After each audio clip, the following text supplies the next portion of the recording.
Dominica, the Caribbean, and the rest of the world. Welcome back to our Push Past 10 platform. As you know, here at Push Past 10, we're all about promoting Dominica, the Caribbean region, and having those conversations that help to move Dominica and the Caribbean region forward. This evening, we are joined by Dr. Thomson Fontaine. As you know, he's the newly elected leader of the United Workers' Party in Dominica, and he has agreed to have his first official interview with us this evening to tell us all about the plans, the vision, the challenges. So much to cover this evening as Dr. Fontaine is joining us. So we're not going to waste any time. We're going to bring him in and begin the conversation. Dr. Fontaine, how are you? I'm doing well. A very good night to you. It's been a long day, but nonetheless a good one. Thank you for Yes, having me, and a yes. very good evening to your listeners. Yes, and thank you for taking time out to be here with us and for making us your first official interview. You know, we are about 19,000 visitors strong a month on Push Past 10, and we are mainly Dominicans in Dominica and the diaspora overseas who are very passionate about Dominica and very passionate about moving Dominica forward. So we want to invite everybody to come on in, share the light, let everyone know that we are here for this important conversation. And as we get started again, Dr. Fontaine, congratulations on being elected to the leader of the United Workers' Party. And just tell us, how do you feel about being elected to this position? Wow. Well, thank you, Simon. Thank you again. It's a very exciting time. I can tell you, it's a very exciting time for the party, for Dominica, for what it means to have new leadership in place and to really focus on what a, a party like ours can do. A party, as you know, we've been in opposition for the past 22 years, last in office between 1995 and 2000. So that this offers an opportunity for us, especially as we engage in the task of electoral reform, ensuring that we get electoral reform. It's an exciting time all around, and I'm really happy to be a part of this very interesting and important time in our country's history. Yes, and just tell us about the other folks who were elected yesterday. Yes, so we have as the deputy political leader, Mr. Clement Marcelin, as the president, Mr. Lennox Linton. The vice president of the party is now Ms. Francesca Joseph. Our general secretary is Mr. Nicholas George. Our deputy secretary is Ms. Diane Victor. Our PRO is Ms. Barnes. And our international secretary is Dr. T.C. Thomas. So it is, and of course we also have three trustees, our founder and the former Prime Minister of Dominica, Mr. Edison James. There is also Mr. Norris Prevost, former minister in the government of the United Workers' Party, and newly elected was Ms. Ernie Johnfin, who contested the elections for the party in 2019. Yes, and I'm sure they all have very important roles to play. But I think we are primarily interested in what is the role of the leader of the party. And before you respond, let me just go ahead and acknowledge everyone who's joining us via the Facebook Live: Avril Bertrand, Sandra Norris. Thank you guys for being here. Don't forget to share the live because we want to hear from you as well. You know, unlike some folks who believe that Dominica belongs to them, we believe that Dominica belongs to everyone. And so you too have an important contribution to make in this conversation and in the plans for moving Dominica forward. So, Dr. Fontaine, what is the role of the leader? The political leader of the party provides political direction to the party. He or she is responsible for ensuring that the party is prepared for any general election that may be called. He has to ensure and actually look after the interests of the party, and the party members look after the welfare of the party supporters. Also, the party leader plays a critical role in setting the vision for the party, in because particularly his role is to ensure that the party can assume the reins of government, and so the strategic vision, strategic direction is expected to come from the political leader, and also as a leader of men and women to ensure that the party is successful. And so a great part of my work going forward is to ensure the success of the party. And the way this success is measured is by being able to convince a significant part of the population that you are the better party to run the affairs of the country. And so in a lot of ways, the political leader is the face of the party. The political leader, and in fact, and for a number of countries, the fortunes, the ability of the party to either attain office or not rests upon the abilities of its leader. So it's a huge undertaking. It's a huge, I would not like to say burden, but that's sometimes the way it feels like, because you have this burden of responsibility to really, because you have thousands and thousands of people who are looking up to you as a leader to be successful, to be able to convince persons to join the party, to convince persons to abandon their previous support for another party and come on board. So it's a major undertaking, but it's one which I believe I'm well prepared for. I would not have offered myself for that position if I did not think I was prepared to do that. Is a role that I think all of my combined experiences over the years can now allow me to play.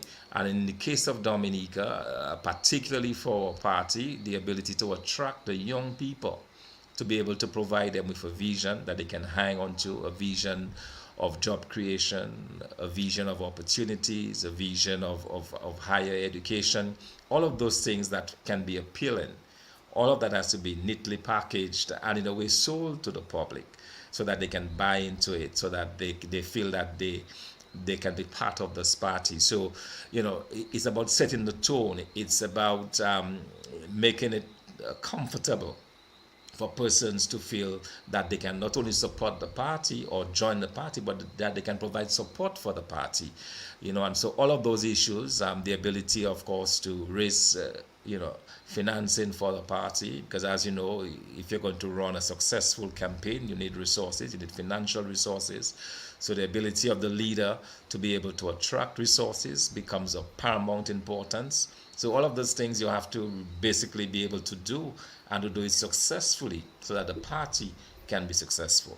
Yeah, and I think one of the things that we're coming to find out is we need so much more education on, in terms of elections and our constitution in Dominica. So one of the things that I'm sure a lot of us would like to know is, does the role of leadership assume that you will be prime minister in the event that you're elected to political office?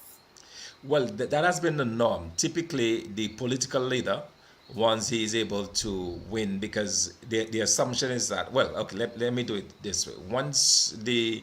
For the position of prime minister, it is the person who commands the support of the majority of elected members. So that means the prime minister himself has to be elected. And in addition to him, he has to have, in the case of Dominica with 21 constituencies, he has to have he has to have an additional he has to have an additional 10 persons that he can relate to. So in that case, it becomes critical for that person to be able to command the support of these 10 other persons, and is on that basis he becomes a prime minister. Typically, it is the leader of the party that goes into the general elections who comes out in that particular position. Yes, yes, very well said. Thank you for that explanation. Now, just kind of tell us about the vision. I think what most Dominicans want to know at this point is, what is going to be different? What is the new vision for the United Workers' Party, and how will various segments of our population, such as the youth, the diaspora, the business community, what role will the various segments of our society play in the vision of the United Workers' Party going forward under your leadership?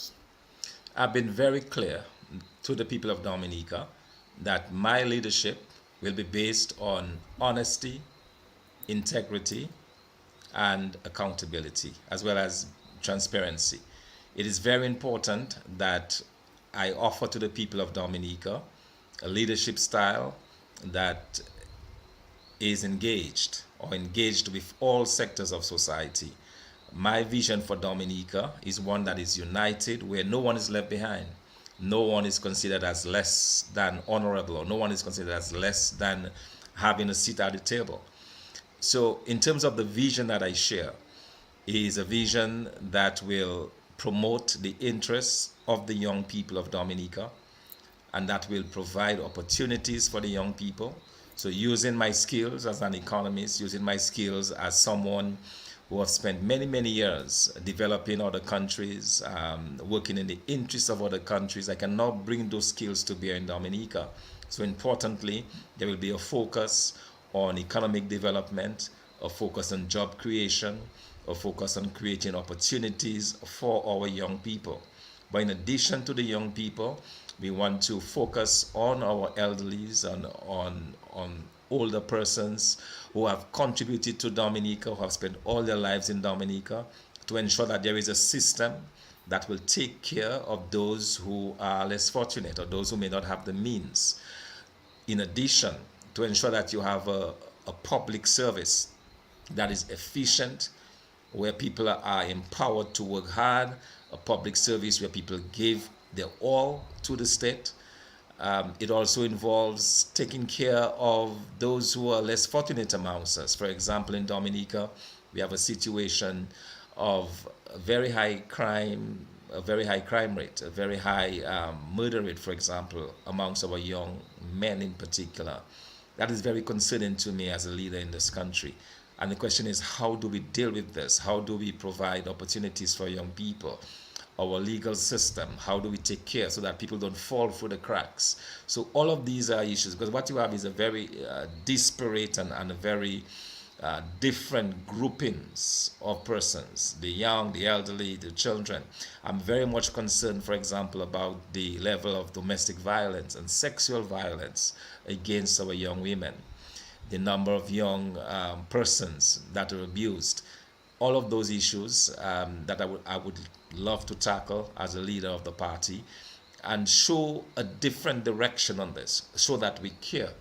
One of the major things about, and in terms of the vision for Dominica, is to have a government that cares about the welfare of its people, that takes care of its people. Those who find themselves in trouble, those who find themselves contrary to the laws of the land, but also just create this environment where people will want to belong to this country, rather than having people running away constantly, trying to get as far away from Dominica as possible.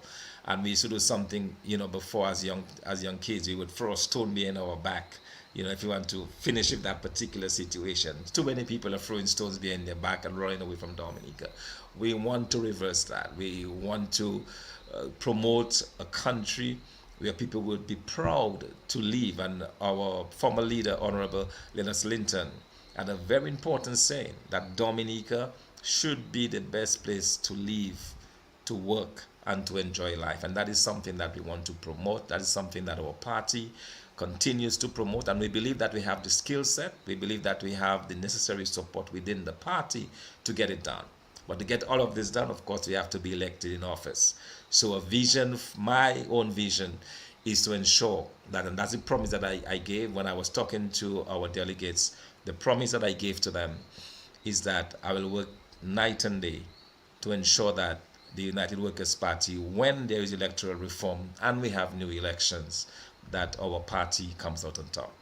Yes, yes, and thank you for that, Dr. Fontaine. And it's great to hear you talk about situations in Dominica, such as the high murder rate, abuse of women, sexual abuse, because unfortunately we hear a lot of campaigning, but those are not issues that we're hearing as a concern of the Labour Party. I keep listening for it because those are my concerns, but I don't hear anything about those particular issues, and they're critical to the foundation of our society. Yeah, if you listen to the ongoing campaign, you would swear that there are no issues in Dominica. Right. Because as you rightly said, none of these issues are spoken about. None of these issues are talked about. I mean, persons have been murdered. We've had more, probably 15, 16 murders so far for the year in Dominica. And it's never mentioned by the politicians, never mentioned by the government. The level of crime that we have, no mention is made of it. And you wonder what is going on. It's almost like if you don't talk about it, it does not exist. But the fact of the matter is that these situations are there. A significant number of our young men in particular are going through hells in this country. And a lot of it has to do or is tied in to the fact that you have very little opportunities for young people. There's very little opportunities for work. And where that does exist, as in is the case of the National Employment Program, the NEP program, persons are paid substandard wages. I mean, imagine individuals are being paid $500, $500 a month in Dominica for a month's work. And you figure $500 can probably get you, I remember talking to a young gentleman some time ago that was part of the NEP, and I wanted to get a feel for him as to what the 500 does. I know what it does, and I know what you can get. I'm well aware of the cost of living in Dominica. But he was telling me that, he has to divide his month. So, for example, in month one, he will buy a quarter bag of sugar, a quarter bag of flour, and then probably a little bit of something else, probably some milk or something. That takes care of the $500. The next month, he will buy, other things. So probably at the end of 4 or 5 months, he has everything that he requires. But he cannot do everything in 1 month because $500 can only take you so far. But that is the reality that we have in Dominica, that a significant portion, a significant number of persons who've been employed by this government are employed under the NEP program. And that is simply not good enough. We have the situation of the public servants. Our public servants are very hardworking, dedicated public servants who have to get up every day, 5 days a week, sometimes 6, 7 days a week, if you count the police officers and our nurses. And they are not receiving much by way of remuneration. I worked as a high school teacher in Dominica over 20 years ago. And the salary I was getting then, a high school teacher is getting that same salary all those years later. And when you think about it, the value of this $1,500 is probably now worth about $600 in real terms, given the level of inflation. So these are the real situations we have in this country. And it is made worse when you consider that this is a government that has had at its disposal millions and millions of dollars. But this money has not been invested in the public service. It has not been invested in a very good and powerful welfare system. It has not been invested in protecting our young ladies against predators. It has not been done. These monies instead have been packed overseas, has been given to individuals to do as they wish, and that simply is not good enough. And that is the reason why I offered myself to serve in this capacity, to rally persons to understand their own situation, because sometimes people are just going about the business, probably they're too concerned about making ends meet to think about those things. So it is my duty now as a leader of the party to bring those issues to the attention of the public and say, hey, not only are we bringing those issues to you, but we believe as a party we can do better at addressing those issues. And it's in the process of addressing those issues that we can bring a better standard of living to Dominica, and we can make this place truly the place to live, work, and to enjoy life. Yeah, and Dr. Fontaine, thank you for that. And you're absolutely correct, because when, for example, you see on social media a turkey in Dominica is costing $235, it begs the question of what can you really do with 500 EC dollars a month. And I think we also need to distinguish, because I've just been making a lot of observations along the way. I also think it's important to distinguish between a government who says they want to, quote unquote, take care of you, as opposed to a government who wants to provide an enabling environment so you can take care of yourself. Because I Absolutely. don't think what Dominicans are realizing is when the government says, I will take care of you, it means I will take care of you as long as you keep voting me back in and you keep being dependent on me, as opposed to a government that says, I will provide an enabling environment for you. It's the difference in styles of parenting, where parents spoil the children by giving them everything that they need, and then they become adults and they don't know how to take care of themselves, as opposed to parents who train their children to be independent so that they can grow up and grow wings and fly away. So, how does the United Workers' Party plan on creating that enabling environment so that folks can take care of themselves? And that's where, Simon, we set ourselves apart as the United Workers' Party from this government. And the evidence is there. In the 5 years we were in office between 1995 and 2000, we showed a different way. We showed how a government should be run. And now we've had many years to strengthen our approaches, to rethink our approaches, and areas where we are weak to strengthen those. So now we can offer a more fundamental program to the Dominican public. We can offer something that they can actually believe in. And, it's unfortunate we are not part of this election, but we are hoping that as soon as we have those reforms and we have new elections, that we can begin to demonstrate to the Dominican public. But in the meantime, what we can do and what we are doing is going out there and reminding the Dominican public how things can be different. I mean, I can give you countless examples. Take the example of just housing. I don't believe it is a good policy to simply give people houses to live in. I believe that if you're going to provide those houses, that persons have to have the sense of responsibility. And the way you provide a sense of responsibility is to say, yeah, we'll provide you those housing. However, you'll have to pay something, even if it's just a token amount a month, because we understand that things are hard. But you have to have this person's feel a sense of indebtedness, or feel that they have something to work to. So you're not just giving it to them and dangling it before them, but they have a path to owning that property, which to me makes a fundamental difference. Yeah, You and know, it really does begin with job creation, Dr. Fontaine, because if people had jobs, then they would be able to pay a mortgage. And I'm a proud a person who grew up in the Baptist housing scheme, and we still own to this day a Patrick John house, right? right, And right. it's because we were able to have employment. My father was employed. My mother, did what she could do to support us. And so we were able to own the home and have a title to the home. So we see lots of comments are coming in on the Facebook Live. We want to thank the incredible audience that is joining us today. We will take your questions in a little while. But Alvin Thomas also sent us some questions for you, Dr. Fontaine. And I'm happy that you touched on the importance of trust and transparency in the beginning part of your explanations, because I think what we're seeing now is a lack of trust. Because when you have a government, a prime minister who says to you, in his own words, that there will not be another elections until the electoral reform process has gone through, and then the same day that the first report comes out, he announces a snap election. I mean, do I really need to ask the question about trust? And I think we can think of countless examples of that. So here's the question that Alvin submitted to you. He says, Dr. Fontaine, trust is a huge issue today in politics, business, and institutions, including the churches. Are you concerned about that? And how do you intend to address this trust issue, starting in your party and the rest of the country? Yeah, that's an excellent question. Let me thank Alvin for this. In fact, this has a legal term. It's called, I believe, reasonable expectation. In that when public officials or when public persons, when they make statements to the public, there is a reasonable expectation that they will carry through on the promises.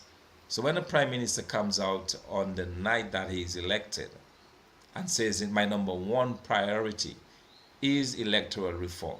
And I promise you, the people of Dominica, that I will have electoral reform for you. and within my first 100 days, I will enlist the services of a renowned jurist to do it. And he goes out, the jurist does his work, provides his report, and on the day that he provides his report, you turn around, slides him, and goes and announces elections with the same problem that you yourself identified. So there is a complete breakdown of trust. There is a complete lack of trust. How can we trust you as citizens of Dominica when you make such a bold-faced promise and you turn around and completely, cast aside the entire Dominican population? So yeah, I agree that there is a situation of trust in this country. People simply don't trust anything that the Prime Minister says. But however, I think it's a larger societal problem because even within the churches, even within certain communities, people lose trust in their leaders because they see that they say one thing and they behave differently. And even leaders who support, even against their own better judgment, even within the church, you wonder, well, why would a church leader support a political leader who is so clearly out of sync? Who is making all of those promises, who is giving our resources to foreigners? How can a church leader support it? So there's that complete breakdown, as it were, within our society. The way that I would address this is, and that's the reason why at the very beginning I have given that solemn promise to the Dominican public that my leadership within the party to begin with, and ultimately as leader of the country, because I believe that we as a party are going to get to that place, is that it will be based on honesty and accountability. And the idea of accountability, when you are accountable to the people of Dominica, when you make a promise to them, you keep that promise. I can understand if you make a promise and then something happens and it is beyond your control. But that's a situation where a promise was made, you began to act on it, and when it became critical for you to see it through, you just abandon it. So there is where you have the breakdown of trust. So, that is something that I want to show the Dominican public, that my own style in terms of leadership, in terms of leading the country, will be completely different. I will not make promises that I'm not able to keep, but when I do make a promise, I will keep those promises. Yeah, and I think Dr. Margaret Wallace, who is joining us live, says it best, a breakdown of our society moral fabric. And Tewo also agrees that with trust comes accountability. There has been no trust with the incumbent party. So, guys, keep the Facebook live comments coming in. I will try to get to as many of them as possible. But Thompson, Dr. Fontaine, something else that comes to mind is that it just seems like the UWP has been fighting an uphill battle for about 20 years right now. And, I'm sure a lot of us are curious in terms of what will be the strategy for getting into office this time around, because I have to tell you, I'm a very observant person. And what I am seeing with regards to the Labour Party is on several fronts, right? So they've cornered the entertainers, right? They've cornered the media, and most recently, what I'm noticing is that they're taking over social media, not to forget the cool outs that they're handing out. That is all part of their strategy. Religion, cool outs, all the entertainers they can pay for, monitoring the radio. As you know, they monitor Q95 very closely, so they know exactly what is going on the quote unquote other side. But the most recent observation I have found is that they're doing social media blasts so that when one program goes live, it is live on all the prime ministers, ministers' pages, so that they're controlling the narrative that is put out there. So, given all this information, what will be your strategy for getting the United Workers' Party into office? When you peel back all of this, what you will understand is that in 2014, the government, this current government won by 610 votes, right? 610 votes.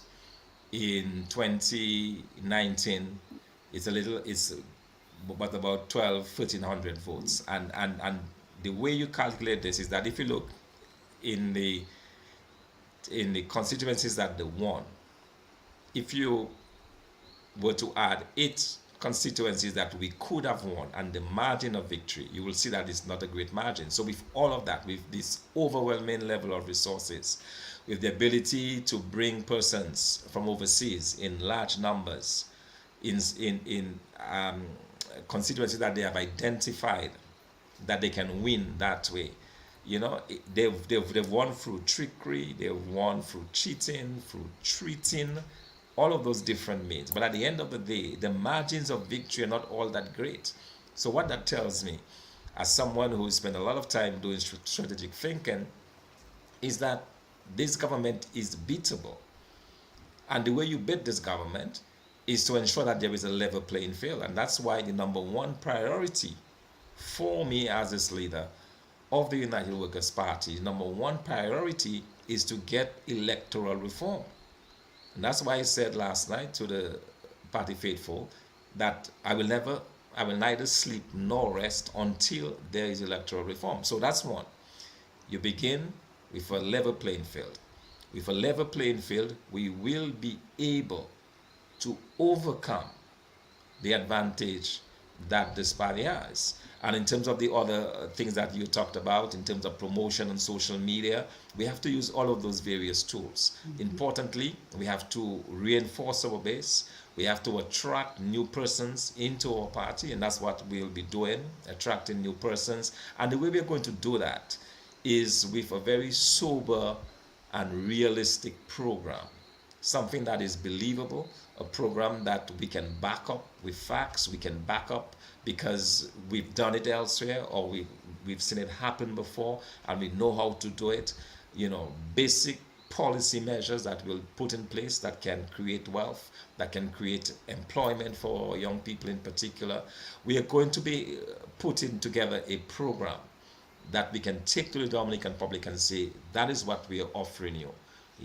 That is what we believe we can accomplish in that time. And we believe that with dealing with the public, Now, honestly, would you be we'll be able to able to do share it. some of those projects that you have in mind? We have no, that is within our planning. Okay. We cannot do it now, and because we are not in an election mode, so this is better left for when we are closer to an election. We can reveal this because my fear is that we start saying what we're going to do, Yep. and then copycats are Yep. everywhere, and we certainly don't want to risk that. But I can assure the Dominican public that we are constantly thinking through how we can build wealth, how we can grow the economy, how we can provide greater opportunities. And we're not these are not theories. For example, about a year ago, I started an investment club where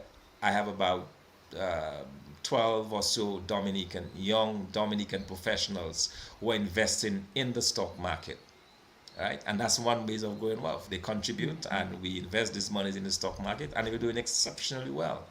There are different ways, different things that we can do and have people buy into it and allow, as I said, create wealth and just really turn this metric around. When I look at young people in Dominica and they work so hard, I see those nurses who work really really hard to take care of the sick, and our teachers who work under all sorts of conditions. Sometimes they have to put their hands in their own pocket to probably buy a book for a child or to contribute something.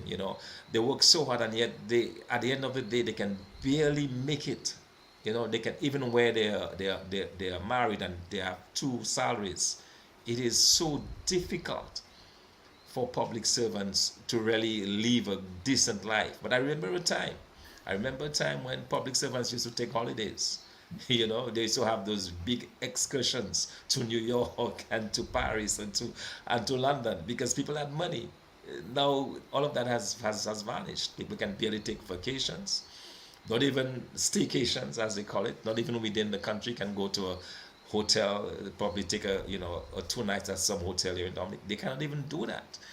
And that's the kind of thing that I believe the United Workers' Party can reverse and it can change. And that's the vision that we're selling to the Dominican public.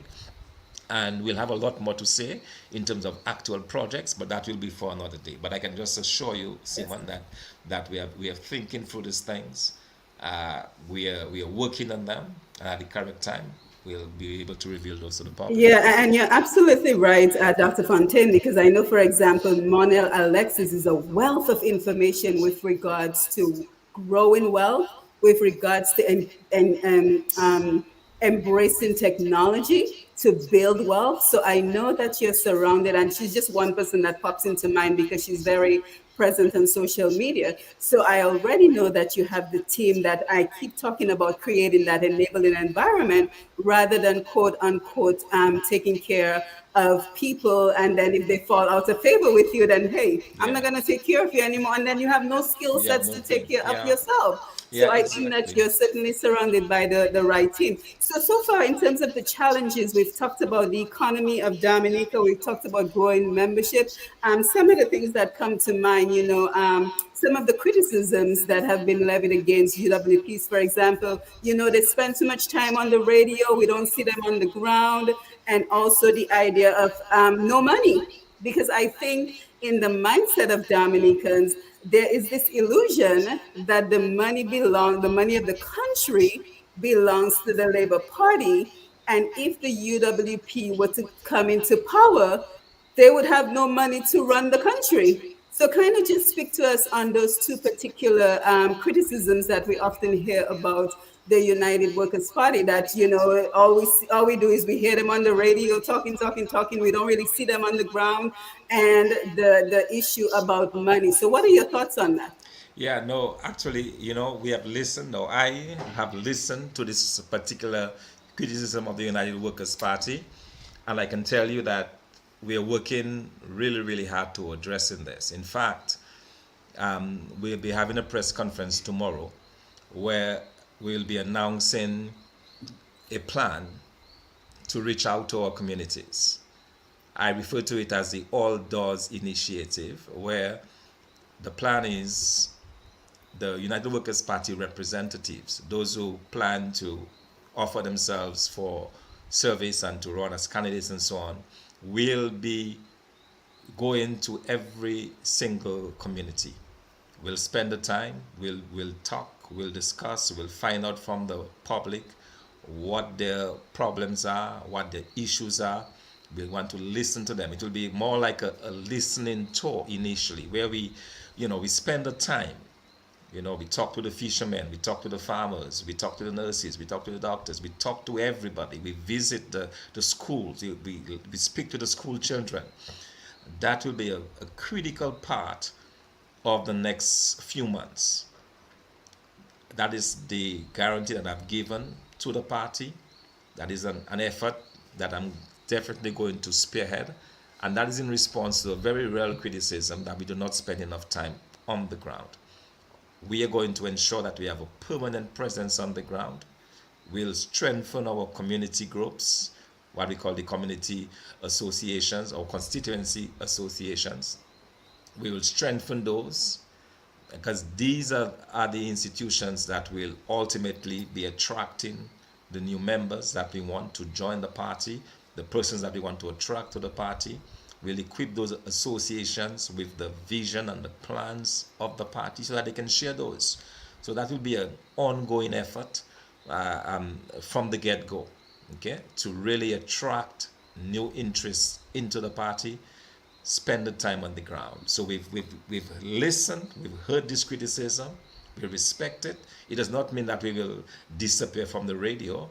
That will still be part, but more importantly, we'll spend the time on the ground. Now, on the issue of resources, that's one of the issues that I'm again taking head on. Last night at my acceptance speech to our delegates, I lamented the fact that not enough members of the party, dedicated members, commit to the membership fees. Every single political party, even in the United States, we say the Democrats, it is the members more so than business places that contribute. The regular, for us, it's a simple matter of $5 a month. So I made a direct appeal to our members last night to pay their membership fees. If every single, we have over 17,000 persons who voted for us. If every single member makes that commitment of $5 a month, or who can afford more does that, we can do a lot more. In addition to that, the onus is on me as a leader of the party to get additional resources, because I understand we cannot do the kinds of projects and different things that we are looking to do. We cannot do it with just membership dues. So that's where my ability to reach out to the diaspora, I believe that's a very important component of this. So if you're listening to us in the diaspora, we'll be coming to you. Um, you know, when I was in the United States, I received on almost during the time of Barack Obama's reign, almost on a daily basis, I would receive an email asking for a contribution to Barack Obama's campaign and to his success. And people took it up and gave that support. And we're looking for a similar style thing where will be going to the thousands and thousands of Dominicans who want to see better, who believe in the vision of the United Workers' Party. We believe that they will be able to help us in that regard, and of course, ultimately, different business places and so on. But I want us to start with the members and if the supporters in the diaspora contributing whatever they can within their means towards the party. Yeah, and you're absolutely correct, Dr. Fontaine, because I do two radio programs, one with a radio station you started, tdnradio.net, Untapped Potential, as well as Roots Connections on Q95 Radio. And the ability to tap into our diaspora has been my mission, because there are so many of us who have left Dominica, and now, thanks to the power of technology, to be able to connect with our knowledge base, we've been able to make donations, financial contributions.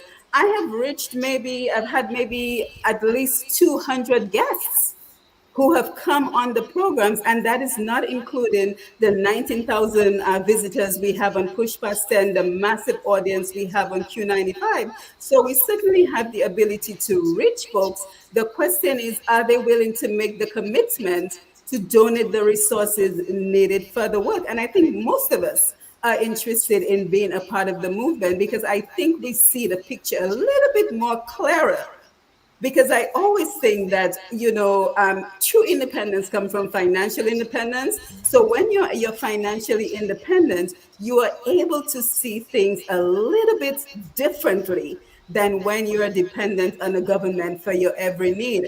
But the other criticism, Dr. Fontaine, that I recently heard, and after this question, we're going to have you rest your voice and go over and take the comments on Facebook. You may want to grab a pen and paper for any of the questions you want to respond to on Facebook. But the most recent criticism that I heard, and I vehemently oppose that criticism, having known you for 30 years now, is that Thomson Fontaine is too weak. He's not aggressive. He's not, I guess they want you to go down into the gutter and give somebody some mepui, Dr. Fontaine. So, what do you say to that? And, I just have to say that in my personal opinion, you're a very tenacious person. You're somebody who, when you make a commitment, you stick to it. And I'm speaking about a 30-year relationship that we've had, a 30-year friendship. So I think I'm on good standing to make this observation. So what do you say to those who say that Thompson, he's too mild-mannered, he's too, calm, he needs to have more energy in this fight? Yeah, I think it boils down to our style of politics in Dominica. I call it the rara politics, Yes. where everybody's shouting at the top of their lungs and pushing their in their faces and so on and so on. I come from a slightly different approach. I believe, and I believe in my style of politics, that you show your strength by standing up to the bully. So, for example, it does not often take a bully to bring down a bully. Somebody, a quiet person can take down a bully just by the way they react to it. And it's not a question of me being soft or mild or so on. And that is far from the truth, because I would not have accomplished what I have accomplished in life if I was that way. I will not, I'm not if I have to get into your face, I will do it. But I don't see that as my number one strength. Anybody can do that rara politics, right? Right. Just be shouting and want to fight and take out your shirt and draw. Nah, nah. I approach it differently. Mine is one over ideas. I want my ideas to contend. I want to be able to think through problems and settle it amicably. You know, I, I, I, I don't believe I should be out there cursing the prime minister, cursing the president, and so on, just because I want to prove a point. No, what does that get you? So if people are looking for that type of fam deba type approach, you're not going to get that from me, because that's not my style. Mine is different. I will direct criticism when it is needed. I will criticize when I have to. I will stand up when I have to stand up. As the other day, I called the prime minister a coward to his face. Say, he's a coward for the way he behaved. I will do those things, when I believe it is necessary, but that will not be a constant thing. To me, my role is to contend for the hearts and minds of Dominicans. And that's what I will do. So I will take the time, I will be on the block, I will sit with any and everybody, with the so-called paros. I don't call them paros because they're human beings, but if those who are less advantaged than us, I will sit with them, I'll reason with them. I will sit down in your kitchen, I will sit down in your yard, I will come to the garden and talk to you. These are the things that I will do, and I will do aggressively. So it's more about an aggressive intent and purpose to reach people, to talk to people, to convert them, as against just standing out there and shouting insults and so on. You're not going to get that from me. Yes, well, very well said. And we have so much more to talk about, including the electoral reform that has not yet taken place. But Dr. Fontaine, I want to give you a minute to catch your breath, rest your voice for just a minute, maybe grab a pen and paper if you need to. I'm going to read some of the comments. You can listen attentively, and then you will decide which ones you may want to respond to. So guys, lots of comments. I'm going to do my best to take as many of them as possible, because again, you are part of the conversation, you are part of the decision, and you are part of moving Dominica forward. So Avril, congratulations. Sandra, good evening. Stan, congratulations to Dr. Fontaine. Darius, Polydor, hi Thompson, Jennifer Christmas. Houston is sending love and prayers to Dr. Fontaine. Dr. Wallace says, looking forward to this conversation. Avril, diplomat with years of experience to provide the leadership necessary to unify the party, especially with the younger minds wanting to play a more active part in the direction of the party. Ernest Later, always great to see you. Murray Jules, if your party becomes government of Dominica and you have majority in parliament, will you try to fix that snap election to fix the date every 5 years? I think that's a good one, Dr. Fontaine. So take a note of this one. Will you try to fix that snap election to a fixed date every 5 years? Adelaide Joseph is luck. Thank you for being here. Clyde Gregoire, always great to see you. Jamin Hector, good evening. Adelaide, Dr. Fountain, I pray for God's divine wisdom, direction, and protection on you and your team. My mom, Medina Stenhouse, good night to Dia Rose and Dr. Fontaine. Hey, mom, great to see you. Diane Roberts, what? $500 for the whole month of work? Yes, Diane, and that is 500 easy. Al Charles, good evening. Alvin Thomas, great to see you. Congrats, Dr. Fontaine. Bree Stenhouse, my sister has a question. Dr. Fontaine, I think most people are anxious to hear what the plan is for the election next week. Vote for independence or not? There seems to be some mixed messages going around in some of the constituencies from what I've heard. This is all great, but the election is upon us. So it would be great to hear tonight, once and for all, what the voters should do. So I'm going to put a pause right here, Dr. Fontaine, because I think we have quite a few great comments and questions coming in. So I want to give you an opportunity to respond before we move forward. Yeah, these are excellent questions, but let me I'll deal with the last one first on what voters should do. We have been very clear as a party, it's very clear that we will not participate in the election, and we're therefore not encouraging persons to participate. That's very clear. And it's very simple. In addition to us not participating, even with a government that is running itself, that is almost guaranteed of 21 seats, they're still importing voters. Persons in Antigua and Guadeloupe and so on have been offered tickets to come to vote in Dominica. So because the government want to increase the numbers of persons. So we are saying do not take part in the elections. Don't deceive yourself into thinking that as an independent candidate you're going to win, because they're still up to the same dirty means that they've used all of those years. Nothing has changed. And so our approach is it will not make a difference. There's no way 11 independent candidates are not going to win. So you're not going to turn over the government with 11 seats. It's not going to happen. So we are saying abstain from voting. In fact, we would appeal to the independent voters to even withdraw at this stage and not provide any legitimacy for this election. Because the message we are sending to the international community and our regional governments is that this is a sham election, it is illegitimate, and we should not be a part of it. So let that be very clear. The second thing, with regard to the snap elections and the calling of the NA, I think the British did us wrong by this. I think that is one thing that, given the majority in Parliament, I would move to change. I believe that what we need is a fixed date for elections. We are simply not a mature enough democracy, and then it would have to be some exceptional circumstance. For example, if there is a vote of no confidence in the government or something, you have some exceptional circumstances where the date could probably be different. So, for example, if you have a government in place and then there is a vote of no confidence in that government, then in that case you would have to go back to the polls.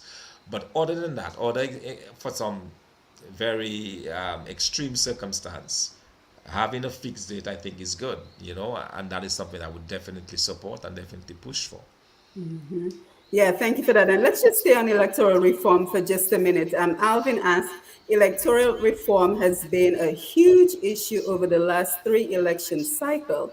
How confident are you that we are much closer to implementing that reform, given Prime Minister's scary call of a snap election on December 6th? So do you think that we're any closer? And then the other question that comes to mind as well is, what happens if we continue to see no movement on this electoral reform and the Prime Minister just keeps calling snap elections? What is the recourse? Yeah, well, I'll tell you what. I think we can reasonably say that electoral reform will happen. It will not happen for this election because we have these elections are next week. But as I said, that's the number one priority of the party, and we will do everything within the laws of Dominica, including, and I'll repeat, I've been misquoted, and I want to use this opportunity there to make the point that I'm not advocating for violence. What I said last night was civil disobedience, not civil unrest. People have said I said civil unrest. I said civil disobedience, which is well within our constitutional rights to do. We will also pursue the courts.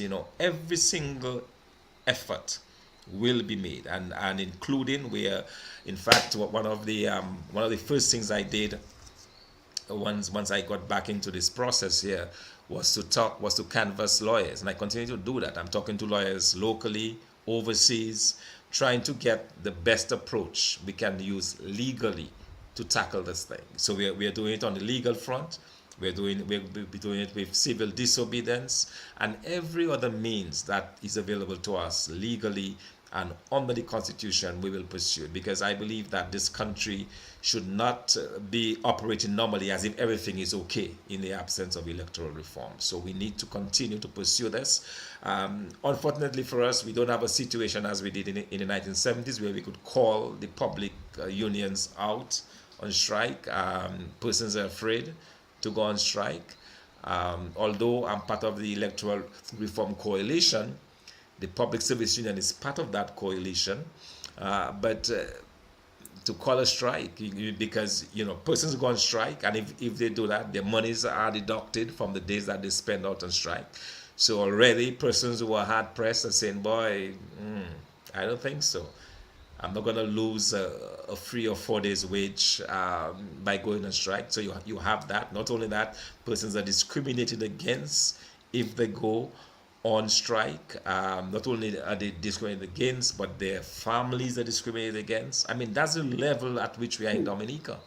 So I sympathize with persons who feel that they cannot put their livelihoods on the line. And also, if you're a public servant and you're going to strike against the government, they fire you, where are you going to go?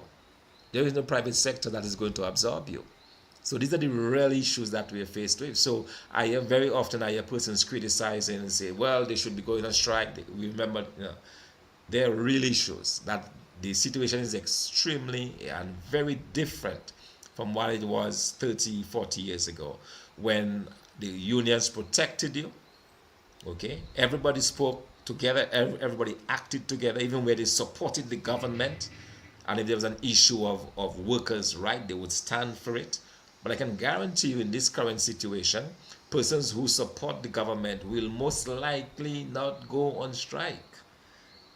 So it means that only a fraction or portion of the workforce will be involved in the strike. So right away, that defeats the purpose. So we're not going to find this kind of strike action and so on. So we have to look at other means. And the other means are pursuing it through the legal route and doing the protests and the demonstrations and asking for the government to do what is right by the people. And ultimately, we'll have success. We're not going to have a constant cycle of no elections, of no reforms. It's not going to happen.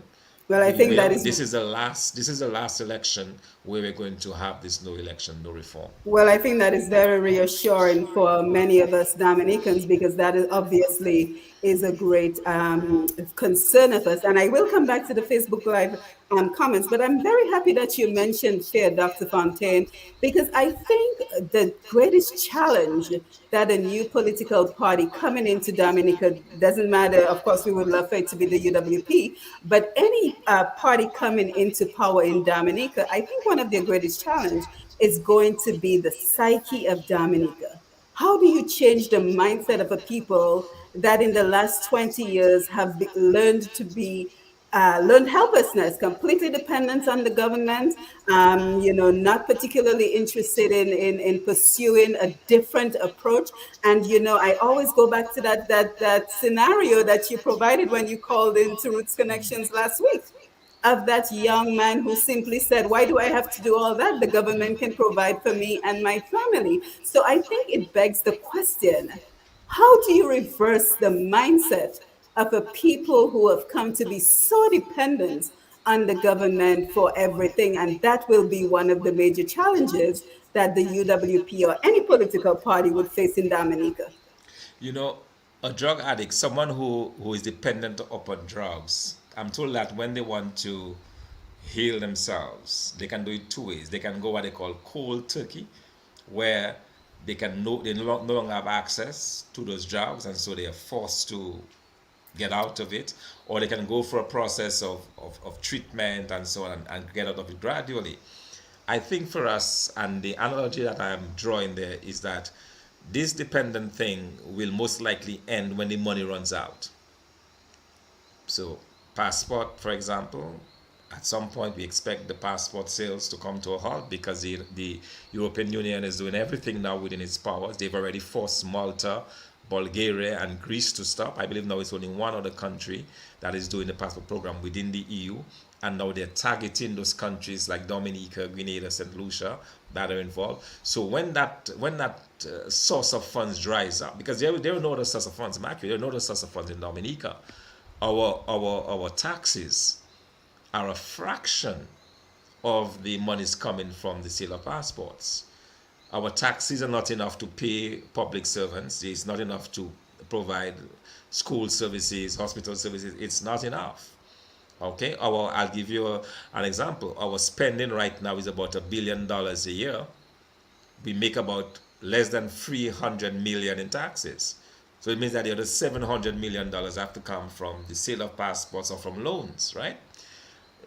So when that money dries up, as it will, it means the government no longer has that money to build apartments and dangle a key in front of your face and say, you can't have it. It's not yours. If you misbehave, if you don't vote me, we'll take it away from you.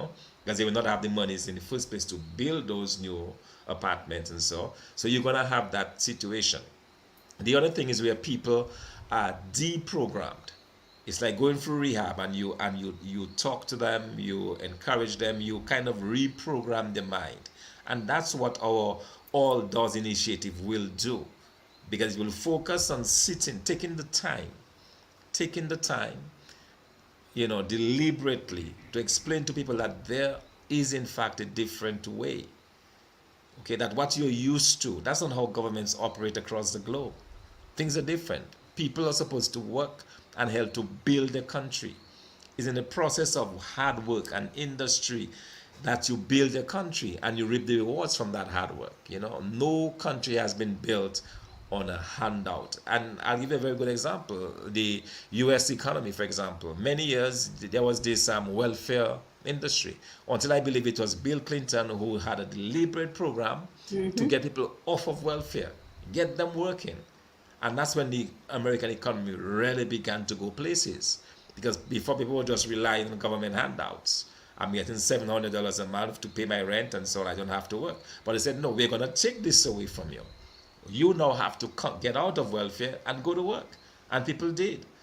And that is when the American economy really began to take off. And it can now provide all these opportunities for everybody everywhere, including Dominicans, to go and find work. The same thing will have to happen here.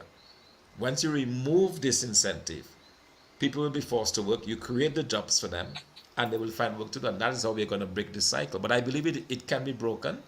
It will not be easy. I don't fool myself into thinking that it will be an easy task, but I believe that it is doable. Yeah, and Dr. Fontaine, they say a picture speaks 1,000 words, but I think showing real life example probably speaks 1,000,000 words. So if, for example, people are shown examples of people who are achieving limitless wealth, because keep in mind the resources of the government are limited. So you may be getting $300 a month, you may be getting $150 a month. But if you put forth somebody like Monel, who has limited abilities in terms of acquiring wealth independently, and you show folks why rely on $300, where if Yeah, you do it yourself, look at how much more you can absolutely. make. Look at the bank accounts. Show folks examples of folks working online and the amount of money. I work online. I would be happy to share my salary if you would like me to with an audience, and show them how much more you can make if you Absolutely. And choose I to think, work yeah, and you choose to not depend on the government. yeah, no, and that is where it is. So that's why I said it's about education. Yes. So when we meet the young people, I would like to say to them, hey, there is a better way. There is a knowledge industry Yes. that you can tap into, and you can remain in Dominica, so you can enjoy the glow show, enjoy the beaches, enjoy the island life, And the money the converts real wonderful life, nice. and you can make money that way. So it's Yes. about letting people know what exists, because the truth of the matter is they simply don't know. The young people in particular, they believe that what they have, and this young man that I spoke about, he honestly believed that that was the only way that he had out, because that was what he was taught as a child. Mommy's talking that, hey, I don't have books for you today. I'm going to go to the red clinic and I'm going to get it. And she comes back with the books from her prime minister. You see, so that's all the child knows. All right. So now you have to now tell them, okay, there is a different way. If you work hard, if you're diligent in school, you can tap into this. And even in terms of reaching out, that's one of the things that I believe that our diaspora, and I will be calling, in addition to the resources from the diaspora, I believe that a number of persons in the diaspora can create opportunities for persons in Dominica. All right, those who have the knowledge, those who have the information, they can connect to our people here in Dominica and let them begin to tap into this.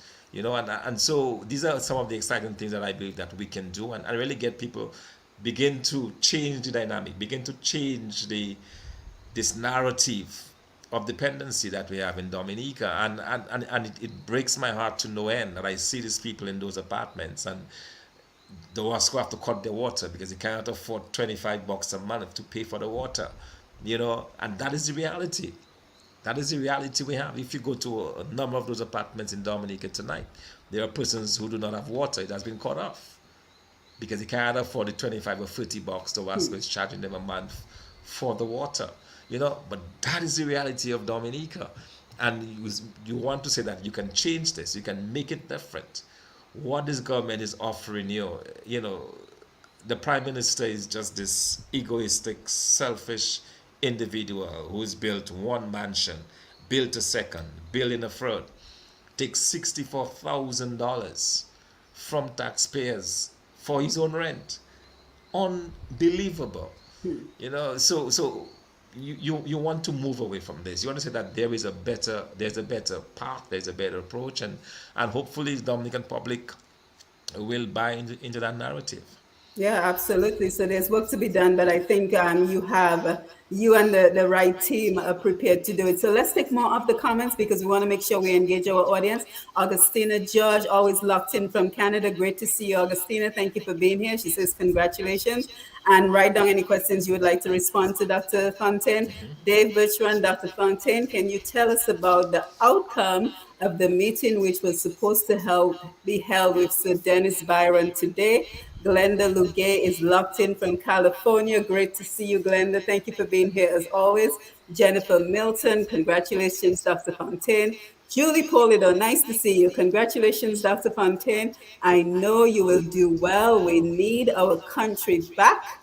It was stolen from us more than 20 years ago, and we need it back. Mad Dominic is crying. Omar Monell, great to see you. Dr. Triffy, terrible policy on the housing violates the laws of reciprocity and leaves citizens in a state of being less than and obligated without true ownership. A terrible housing policy. Cam Henderson, nice to see you. Margel Durand, evening to all. Congrats, Dr. Fontaine. Thank you, Margel. Kimberly Rice, congrats, Omar. Congrats to the good doc for his win as party leader. Let's take some folks we haven't heard from. Let's see right here. Maria Liz Challenger, good evening. Somebody we haven't heard from. Let's go. Bernard, I have issues with this administration. I tune in to hear the betterment from you. If you elected as prime minister, there are crimes in all the Caribbean islands. Dominica has the lowest crime rates in the Caribbean. Dr. Fontaine, take notes what you want to respond to. Alvin Thomas, great response. Dorian Charles, great to see you. Nettie Max, nice to see you. Alvin Thomas, that's how China behaves. Control the narrative from the press and the media. The DLP is using China playbook. I completely agree. Stain Seraphin, my former neighbor, nice to see you, Stain. The number one threat to the destabilization of Dominica and Dominica's economy is global warming and the impact of those storms on the island. The storms are getting increasingly worse. Therefore, what are your plans to combat and minimize the impact of these storms on Dominica? Great question. Adelaide Paul, great to see you. The same strategy with trucks and loud noise. Sam Hill, our manager over there at TDN Radio. Great to see you, Sam. You mentioned NEP. Should the UWP, under your leadership, get to lead Dominica's government, how do you plan to support the private sector beyond giving loans to private businesses? Let's take one more and then we will give you an opportunity to respond. Adelaide Paul, the same strategy with trucks and loudspeakers blaring all day and night long all over the country. It gives the illusion of support and strength. It's quite annoying, honestly. Omar Monel, what is your policy with regards to appointments of civil servants? So let's take a pause here, Dr. Fontaine, and you can respond. And by the way, Clarence Christian, I will not be reading your message because we are always respectful of our guests, and we will not entertain any posts that includes calling our guests any names. So thank you for your comments, but we won't be reading it today. You Dr. know, Fontaine, go ahead. Clarence Christian but No, anyway. you're not going to come and disrespect my guests. We believe in free speech on this program, but you can't come and disrespect my guests, and my Yeah. audience already knows this. I hope he's listening. This is a man who was the Auditor General and refused, during the 4 years I was a senator, refused to make any report of the Auditor General available as he was supposed to, yet he was drawing the salary of an Auditor General. So, enough said. Yes, moving on. Let me talk about some of the issues that are raised, and let me thank your guests for being so engaging. Dave Bushman wanted to know about the Byron meeting. I'm surprised he knows about it. It was supposed to be a private meeting between the leadership of the United Workers' Party and Sir Byron and the electoral commissioners. I cannot divulge what was discussed, unfortunately.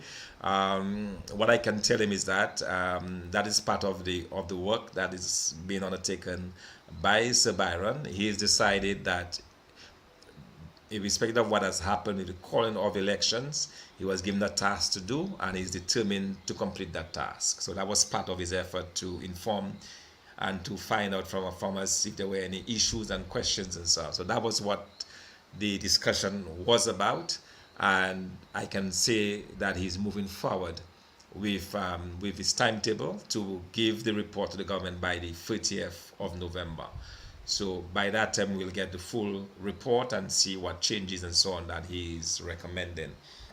On the question of, one person said about the crime rate, as if to say that the crime rate in Dominica is not too bad, it is worse in the other Caribbean islands.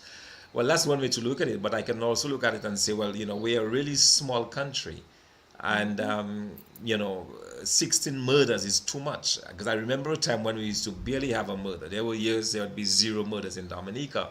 So if suddenly you have 16 murders, it's the type of violent murders. I mean, with all the crime that we have in Jamaica and St. Lucia and so on, I've never heard of a crime of a young man going into a hospital and shooting to death or to death somebody that was injured. Never heard about it. So, it's the kinds of crimes that are happening in Dominica. A young man pulls up at a gas station to get gas, and somebody comes up and shoots him right there in front of everybody. These are crimes you don't necessarily see. It's the kind of violence that I'm talking about. So it's not so much the number, but it's the type and the violence, and it's around the young men. It's a whole generation of young men, and that's what I'm concerned about. These are our future, and they're the ones that have been so violated. So you must be concerned for this. Now, the question on minimizing the storms. Now, I was involved in a very important program about 2020, about 2 years ago. I did a project with ECLAC from Trinidad and Tobago, part of the United Nations, and the project was to develop a strategy, a debt strategy, where we know that the Caribbean islands have really high levels of debt. We are very heavily indebted. In Dominica, we have about, I believe our debt level is about $3 billion. So we have a really high debt in Dominica. And the idea was all of these Caribbean countries suffer from potential climate change and the impact of global warming. So in the past, you've had debt strategies where, for example, countries would give up their debt in exchange for reducing their carbon footprint. So if a country agreed that it would do things such as planting trees and so on, that would reduce its carbon footprint, it would get a reduction in its debt. So, and we also had what we call the debt for equity swaps, where a country would get some benefits in a reduction of the debt. That was used in Latin America. So, building on what transpired, the idea was, and the task that I was given, is to come up with a strategy that you could sell to the industrial countries, where in exchange for debt forgiveness, the Caribbean countries would then use those resources to strengthen their climate resilience. Okay, so the way that would work, and what I eventually proposed, is that, for example, let's use the case of Dominica. Dominica pays, let's assume, that's not the correct numbers, but just for argument's sake, Dominica pays back $10 million in debt every month. Okay? Instead of paying back those $10 million in debt to its creditors, The creditors, who are the industrialized countries or the multinational institutions like the IMF, the World Bank, and so on, instead of paying back this 10 million to them as the servicing for your debt, they would allow you to keep this $10 million. dollars. Okay? You would keep this $10 million. dollars. They would forgive that debt. Okay? Or they would make monies available from some other part of government to pay it on your behalf. But at the end of the month, you have this $10 million, dollars, which otherwise you would have paid in debt forgiveness, or you would have paid, sorry, to redeem your debt. What you would now have to do with that $10 million, dollars, you would have to spend this $10 million dollars on some climate resilient project. So that money would have to be spent, say, for example, in building a seawall, in reclaiming coastline, in relocating persons who may be susceptible, who are living too close to the sea line. You may have to take them. You would use this money in building, using Gideon baskets, using what they call terracing, where you build, you put stones in a kind of a step-like manner on a hilltop so that it does not come down. You don't have the landslides. So that money, for example, you could then put in a village like Good Hope or Soufriere. You'll be able to show up the mountainsides or the hillsides so that you don't have landslides with heavy rains. Okay, that is the concept behind it. So that is what I would continue to pursue. That is before the UN for consideration, and that is something, if I were in the position of authority and government, I would use that authority then to really push to get that done, to really push to get something like that initiative done, because it means at the end of the day you will now have more money which you would not otherwise have in your budget to spend on those types of climate resilient activities. And I think that's one of the ways that we'll be able to deal with that particular issue. The question is, and I think the person raised the issue of the NEP in relation to the private sector, and you're absolutely correct. The way in which you deal with the NEP workers is that, and interestingly enough, I did not hear the Prime Minister, but I was told, and I'm still looking for it, but somebody who listened last night told me that the Prime Minister made the statement because I had just been elected leader. So he said he was telling the people of the Caribbean territory, you need to come and vote, especially if you're a public servant or an NEP, because if you don't vote and this thing falls in the hands of this new UWP leader, he's going to fire all you NEP workers and all the government workers. And I'm saying, but how am I going to do this? To begin with, we are not in the election, so it does not matter. So that's not going to happen next month. But also the notion that, no, you want to create better opportunities for the NEP workers. So my focus would be on how do you get these individuals absorbed into the private sector, where you get better paying jobs. And the way you can do that, instead of giving individual dollars to individuals, you can target projects.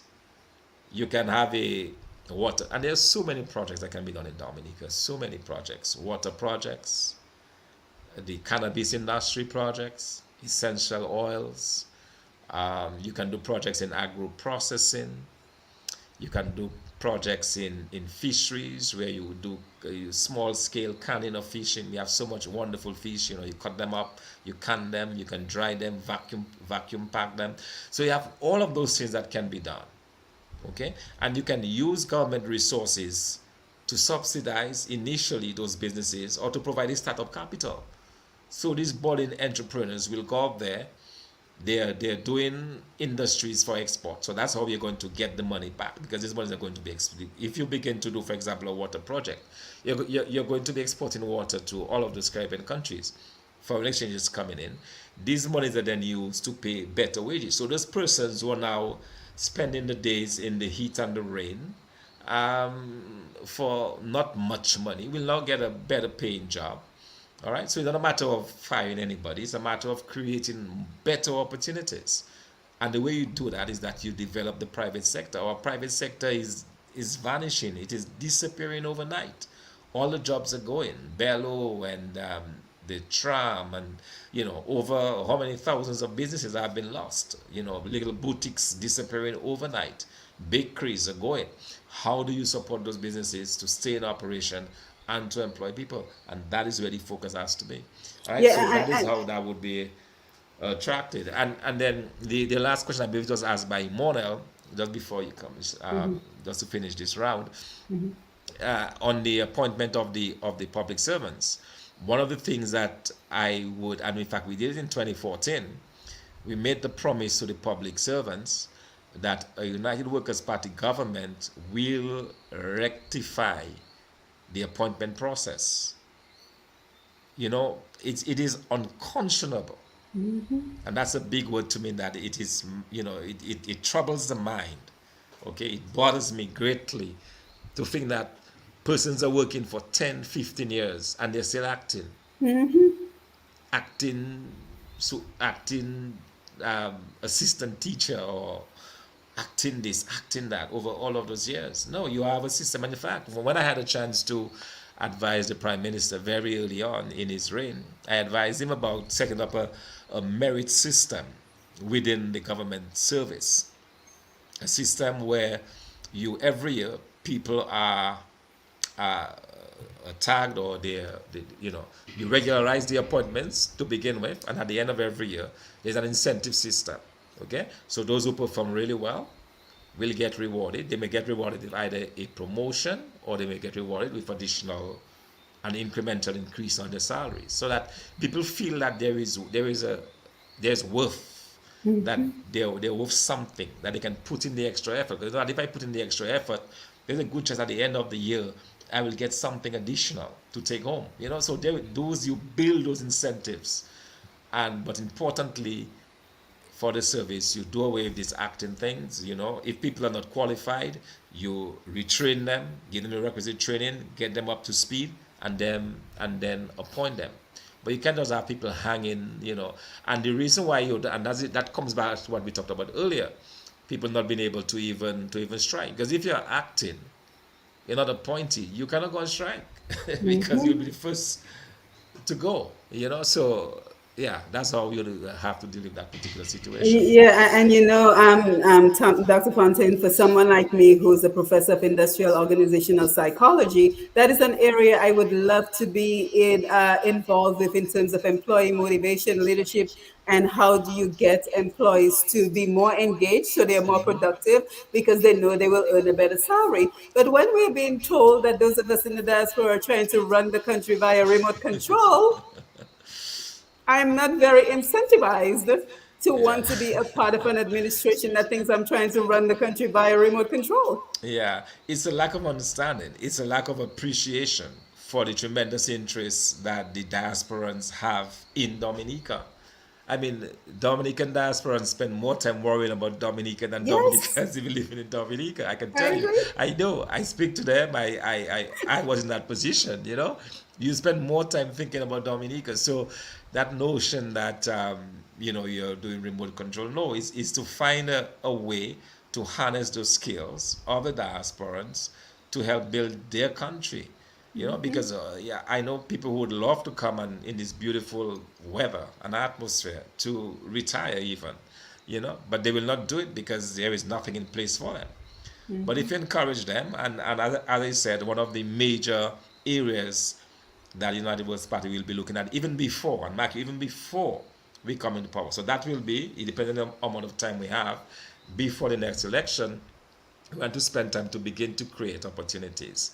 One of the things that is really concerning to me as a leader of the largest opposition party is the welfare of our members. And what do I mean by that? Our welfare, their members, they are discriminated against. If they know that they support our party, they don't get the jobs, they don't get the promotions, they don't get the opportunities, their children don't get the opportunities to work. So what can we do as a party in opposition? So that is going to concern me as well. And in terms of priorities, the welfare, I forgot to mention that at the start. But when I talked about what the role of the leader is, that to me is very important.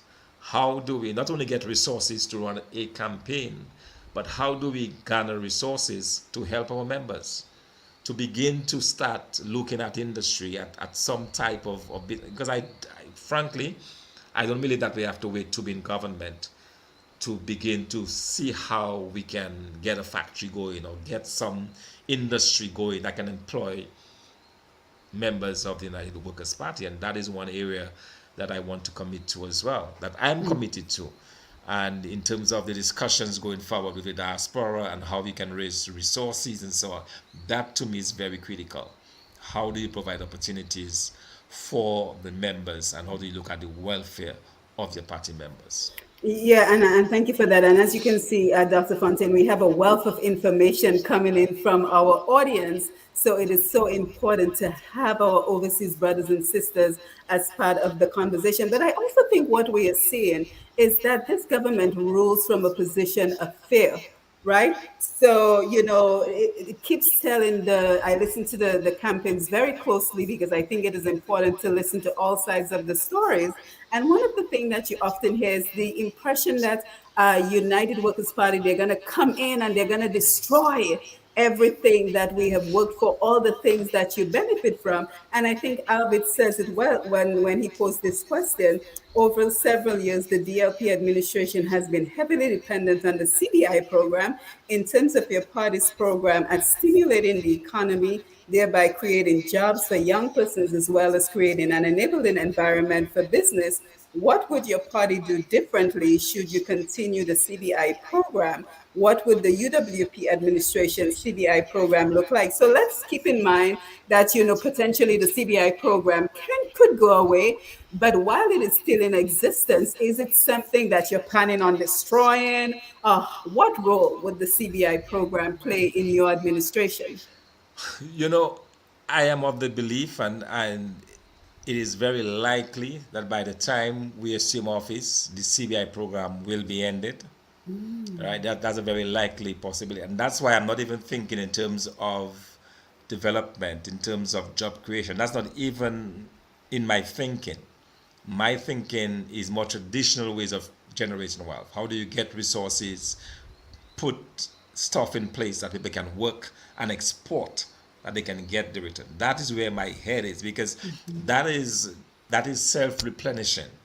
If you have a factory that is constantly exporting canned fish or constantly exporting some essential oils and so on, you're constantly making this money. It is self-replicating. Yeah, it's It sustainable. grows, it expands, it increases, right? That is where the focus will be. But let's assume, just for 1 second, let's assume that by some miracle the program is still in place. Then the first thing to me would be to review it. Okay, you would have to review that program. Okay, because by that time, obviously, you would have thousands and thousands of persons who own Dominican passports, and that itself is a worry. Okay, so just managing that aspect of it. So the first order of business would be to order a complete review of the program with a view to phasing it out, because quite frankly, I do not believe that that is the way a country should function. Okay, and it has been phased out in the other countries. Like I gave the example of Bulgaria, of Greece, of Malta. These countries have been forced, and they were making billions and billions of dollars every year.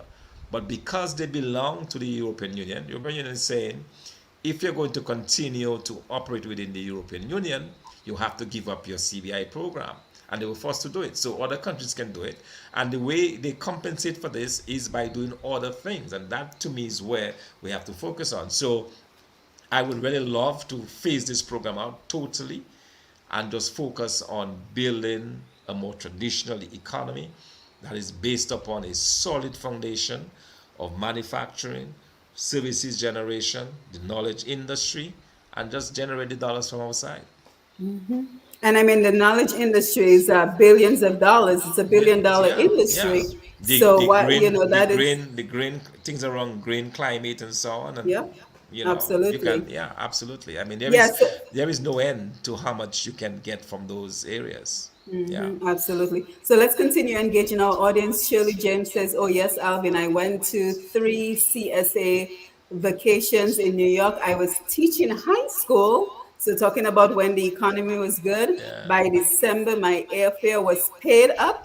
And by March, all my pocket change was in the bank. Those were the Yeah. days. So Those were the just kind of days. Yeah. reinforcing what you said, Dr. Fontaine.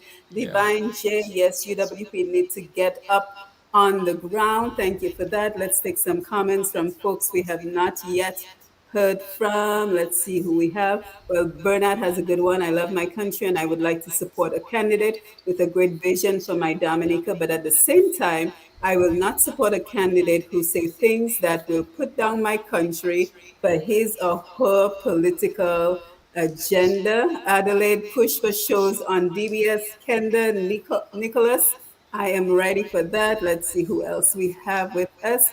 Shirley James, I'm listening. I'm ready to contribute money monthly without fail, basic $20 a month. Those of us who can give more, give more. Special big donation pitch for tax time, $200 base. J. Joe, I want to be part of a movement with Dr. Thompson. I'm coming to be on the ground. Dee Dee Esther, good evening, Dr. Simone, and great guest, Dr. Fontaine. Great to see you, Dee Dee. Stain, Bell Bev politics we have in Dominica. Marcel Volney, agree 100%. First time I feel hopeful in a while. Wow, that is so powerful. Margaret Wallace, say that again. You would not have accomplished what you have without the ability to fight. Dave Bertrand, the party must acknowledge or issue receipt for those who make a monthly donation to the party. Tamara Aaron, Effective Communication. Jerry Nelson over on YouTube. Blessings to you, Dr. Fontaine. You will make a great leader for the people, the UWP party. Ministers are all leaders in their own right. Sam Hill, going down to the gutter with your opponent is not a sign of strength. It is, in fact, the opposite. Couldn't have said it better. Sharon Charles, it's not rah-rah politics, it's ghetto politics, but we are not like that. We have passed. Very nice. Adelaide, question. Dr. Fontaine, will the PM ever give electoral reform? Well, first of all, it's not for the PM to It's not for give, him to right? give. He has no choice. He has no And choice. if he doesn't, He either gives it or we demand it and he has to do it. I mean, it's as simple as this, yeah? yep. And if he doesn't want to within the next 5 years, what are your party's plans? Didi Esther, Dr. Simone, to your point, with the assertion that Dr. Thompson is too meek and mild, speaks to the aggression our people have been conditioned to over the years. Omar, what are your thoughts on what the PM said with regards to his pal rep in Castle Bruce? I'm not sure if you know exactly what he's talking Yes, I about. know. Yeah, yeah, I'm Okay. aware of the comment, yeah. T-ball, people are confusing self-control and diplomacy with weakness. There's nothing strong about yelling, being aggressive or rude. Dr. Fontaine, I have the best audience, right? Dr. Fontaine's demeanor is admirable. Veronica, Dominica needs a constitutional review as well. Makima, Seraphine, congrats. Let's see. Stephen Astapans, well said. Claude Sanfi, your election is in perfect alignment with context in our country. We need economic focus in Dominica. That fake communism is not for Dominica. Voila, is voila. Congratulations, God bless it. Amanda, how do people contribute? Please take a note of that, Dr. Fontaine. A lot of people want to contribute, so take a note of that. Hamilton Joseph, official interview, my foot. And his first order of being a leader is to ask for civil disobedience. He's not even asking to unite. He's dividing supporters and country.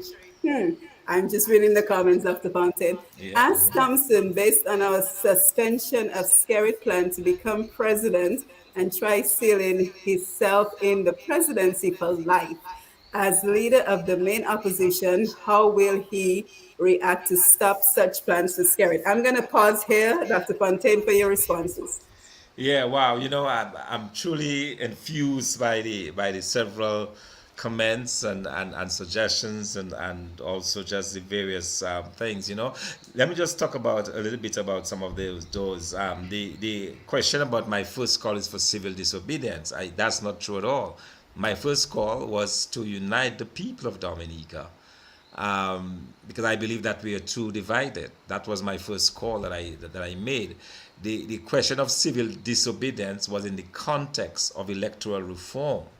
Okay, I am saying that we are now in a fight for electoral reform, and because of the behavior of the prime minister, that fight for electoral reform must necessarily involve civil disobedience. Civil disobedience is just a matter of strikes and protests and so on. We are prepared to, that's not dividing the public. That is a means to an end. That is within the Constitution. We have a right to protest. We have a right to tell the government that we don't like what they're doing. So there's nothing sinister in this. That's not violence. Civil disobedience is not violence, and that is the thing. People like some of the persons are pushing. They're saying, "Oh, if you call for civil disobedience, you're calling for violence." No, it's not the same. I don't stand for violence. I don't condone violence. I will not accept our party going on the route of violence. Okay, that is very clear. And I made it very clear. I made it very clear today in part tour. I had the opportunity to speak to Kawana in part on a part of program. I made it very clear because that was a concern that callers had. So that I just want to again address here. On the question of how people contribute, we are in the process of getting that organized. We will be able to put in place a few persons who will be able to deal with that for us, because I'm very much concerned about the accountability part and the transparency. That is very important in handling of people's resources. They have to know that these resources are well accounted for, they're well taken care of. So we are discussing with a few individuals in the diaspora to get that up and running. So we'll be in contact with persons who want to contribute in that regard. And also, I would like people to think about creative ways that they can help. So, if, for example, one of the things that I was thinking of is, I talk about the welfare of our people. There may be some, for example, in some constituencies, you have elderly persons who are not receiving any type of assistance and who really need it, but they're not getting that assistance. Is there a way? Can we, within those means, can we take care of 4 or 5 in each constituency that would give them that kind of comfort? So, it's not that we're trying to form a parallel government, but I believe that if there are ways and means that we can get those resources to help in those regard, just in terms of the welfare of our members, and that is something that I would like to encourage. On the question of the prime minister becoming president for life, that can only happen if there is no democracy. That's the only way, because once there is a change in government, then the parliament has the opportunity to select a new president or a different president. So the question of having a single one person in a position for life is only if you become a dictatorship. And I know Dominicans are maybe docile, but I don't think the average Dominican would accept a totalitarian government or a dictator. It's very unlikely. I mean, I realize even today in China they are rioting. So I don't think there is any appetite for that type of leadership style. So I don't think that we'll ever get to that point. I believe that the people of Dominica will vote out this current government and will elect a government that can actually work in their best interest. Yeah, absolutely. So let's take one more batch of questions from the audience before we wind down the program this evening. But Dr. Fontaine, I have something else that I need to mention to you, because I think part of what would help as well is if I'm sure there's a United Workers Party website and Facebook page and all that, if you were to provide some information on your qualification, because I know that you're someone who do not necessarily like to tout your own accomplishments, but I think it is important for people to know who you are and what you've accomplished, not only in Dominica, but on the worldwide stage, because that gives us a better understanding of your skill set in terms of moving Dominica forward. So if I don't know if that is something you had already thought about, Okay, but I'll giving think us a about it. Now that you write up, mention it, I'll think about it. to It's give not, us a write up it's on not, you, the yeah. skills of the executive, the skills of the party members, so that we have a place that we can refer to anytime we want to remind ourselves or we want to share with others who is the leader of the United Workers' Party, who is his executive, what the members are bringing to the table, so that it helps to fortify us to know that we're putting our trust in a reputable team of Dominicans. Yeah, no, that's a very good suggestion, because you have people like Clarence, for example, making all of those ridiculous comments, and with all my positions, I have to do a criminal background check. I do criminal background checks. I am vetted. So the idea that so yeah, so I think that's a wonderful idea, and it's something that we certainly can do. Yeah, yeah. Yes, let's take a Really last round look of into it. questions before we wind down. Carol Olivache Bruni, exactly. You guys have said that along. It's not that the opposition is not ready. Why change that now? Not sure what she's asking. Let's take from somebody we haven't heard from. Glenda Luge, my question: what is his stand on a healthy debate? Nadzita Gamble, Mr. Thomson Fontaine, if your party wins the next election, will you consider putting into the Constitution that the Prime Minister should not spend more than 2 terms in office? Bree Senhouse, good point, withdrawing. Is the party going to each constituency to ensure that everyone knows they shouldn't vote next week? Don't know if everyone is getting that message on the ground. In Clear Sanders, always great to see you. Dominicans are suffering from PTS from 1979. That's the fear. Chandra Senval, we will unite in civil disobedience. Margel, Kimberly, the English language is difficult to comprehend by some of us. Bree Senhouse, how can UWP address the fear of victimization that exists even online? Absolutely. You find that persons in Dominica don't participate in discussions, etc., unless they support the current administration. And Bree, they also try to attack you when you have an opposing view, right? Viva Mamo, great to see you. Why not both? And any and all form of resistance under the Constitution. Divine, what happens if Labour gets 21 seats? Do you think there's going to be another election? Let's take from people we haven't seen. Viva Mamo, does it really matter with 17, 15, 17, 18 seats? Tanya Dixon, my friend, great to see you. I'm scared for that time to come, but it is necessary for us to become very uncomfortable. I couldn't agree more. Viva Mamo, under the present circumstances, give them more. More seats is equivalent to less legitimacy by the people, regional, international community. More seats, less political stability. Shikito Thomas, that's all true.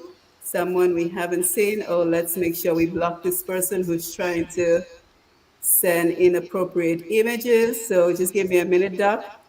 Let me make sure we block these comments real quick. And let's see what else we have as we get ready to wind down. Let's see. I think I skipped too fast. Bree, Dougie MM, could you ask Dr. Fontaine what is his relationship with the YEF? Not sure what that is. Let's see, just a couple more before we end for the evening. Byron Winston, what's your plan for climate resilience and infrastructure hardening, renewable energy, environmental degradation and restoration, reliable air transportation to and from Dominica? Dr. Fontaine, you have to come back. We have so many questions. Viva Mama, true, but they are too dishonest, corrupt, and inept. And just a couple more. Sandra Norris, Mr. Fontaine have some great and wonderful ideas for the change of Dominica. Alvin, there used to be a merit system, but this administration has dismantled all of these rules, regulations, and procedures. So sad. Herman Peter, are you planning to come to us to meet and engage the diaspora? Mary, so true. I've been saying that all along. Let's see. Kingdom Citizen, nice to see you. Colonel Anton, nice to see you. Okay. Taiwo says, I'm not from Dominica. My husband is. When I first visited your island years ago, I was shocked to see no manufacturing factories on Dominica. Dominica has so much raw resources to manufacture. I'm looking to see that eventually manifested on the beautiful nature island. Tanya, will Doc be leaving his job and staying on the island for his new role? Henry, blessings. Emmanuel, Sebastian, good evening, Dr. Fontaine. Congratulations. My question to you is there presently a prime minister in Dominica? The reason I ask this is because once still house is dissolved and an election is called, isn't the president fully charged with the country? Nicole, congratulations from my family to yours. Your plan so far, what we have been waiting to hear someone say, and that always speaks about factories and international spot rather than an airport, and you are going to allow business owners to pay duties, whether they're a friend or party supporter who will donate monies to you. Are we going to get duty free and business ownership? Sandra Green, the concept of incentive is awesome. I have benefited tremendously from such a system in Florida as a teacher. It can help improve one's esteem and allows for individuals to give their very best, that there is something to look forward to. So excellent. Thank you guys. Thank you so much for your contributions and for being a part of the program. Kel George, how do you get the youth to play a role in UWP and what do you have in place for them? And the last one, congratulations, Dr. Fontaine, all the best. And that is from Liz Coates Flanders. So a lot to digest, Dr. Fontaine. And again, I want to thank you for joining us here on Push Past 10 and engaging our audience and taking our questions and responding to our concerns. So you can go ahead and speak with us Wow, on. what a wonderful audience, man. It's just Thank you. amazing, Thank amazing. you. Um, yeah, the 2 year limit, the two-term limit. In fact, when I took part in the elections in 2014, I worked very hard to get that as part of our manifesto and our promise to the Dominican public. So my position on that is very clear. No prime minister should be allowed more than 2 terms.